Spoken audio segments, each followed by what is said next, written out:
What's going on, Gotta Make family? It's your boy Evan Gotta Make, back with another Gotta Make Reacts video. Okay, so this is my second video of the day. I couldn't record yesterday morning. I couldn't record yesterday because of issues I had on my webcam. But so I'm going to give y'all a double upload because I couldn't record yesterday.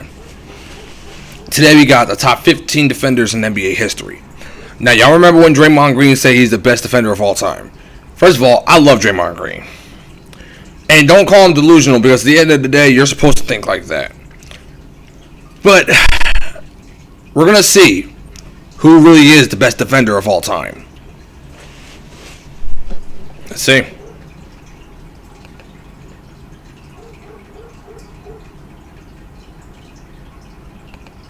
Draymond Green recently praised himself as the best defender to ever play, which caused a lot of turmoil in the NBA world.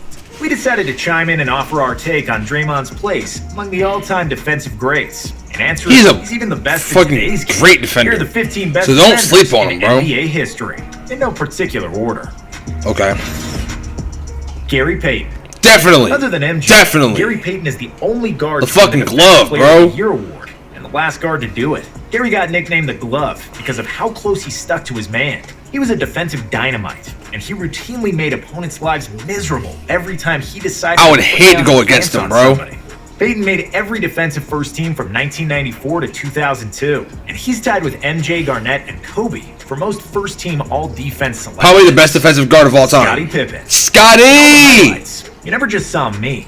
You saw Scottie Pippen in every championship I won. Michael Jordan said in the first seconds of his Hall of Fame speech. It was really fair to say that, because Scottie was the perfect Robin to Michael's Batman. 6'7" with long arms and extremely agile. Scottie would not only guard the best player on the opposing team, but also switch onto everybody else during the same play, possession after possession.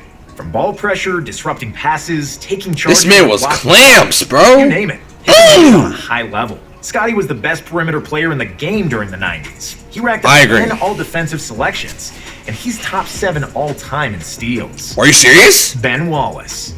Big Ben's you gotta put Ben on this list. Not similar to you gotta put Big Ben on this list. Considering he went undrafted in the 1996 NBA draft. Standing at 6'9", everybody always believed he was undersized for a center. And considering he was never a good offensive player, he didn't get much playing opportunity early on. But that all changed when he got to Detroit in 2000. In 6 years with the Pistons, Wallace proved to be one of the toughest defensemen who ever played in the league, with 4 Defensive Player of the Year awards in a 6-year span. Dennis Rodman. Dennis! Physical, annoying best defense. Always playing on the edge of in a fight. Literally the best defender on the Bulls besides Scottie. Best rebounder of all time. All he cared about was rebounding and defense. And he did those things to perfection. Rodman was a huge reason why Jordan couldn't get past the bad boy Pistons in the 80s, and why he won 3 championships after his first retirement. At 6'7", Rodman was incredibly strong and so well conditioned, and he would always give his best effort in guarding the best opponent's players. Niggas couldn't get past him. Jordan and Karl Malone to even Shaq, and he was successful against all of them. The Worm made 7 all-defensive first teams, with 2 Defensive of the Year awards, along with 7 rebounding titles. God damn. Dikembe Mutombo. Mount Mutombo didn't get his nickname because it was easy to score over him. You had to be a really high flyer to soar over that particular mountain. Kobe! And more often than not, Dikembe would finger wag a big no-no in your face. Not in my house. Second on the all-time block. Not in my house. Only Hakeem Olajuwon. And he'd probably eclipse Hakeem if he started his NBA career earlier. Dikembe's NBA debut happened at the age of 25, 3 years later than Hakeem. Still, in his 10-year prime, Mutombo managed to win 4 Defensive Player of the Year awards, tied for most in NBA history. Tony Allen.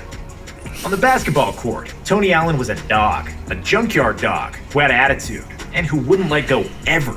If you were his defensive assignment for the night, Tony would hound you, and probably bite you if it was allowed, just so you don't score on him. He wasn't an offensive threat, and his livelihood depended on his outstanding defense. He knew he wasn't an offensive threat. He coined the term grit and grind, which became the mantra for his Grizzlies teams. And during that time, he made 6 all-defensive teams. But his biggest credentials came from the mouth of 2 of the best scorers to ever play. Both Kobe Bryant and Kevin Durant said that Tony Allen was the toughest defender they ever played against. And that's definitely saying something. Kawhi Leonard.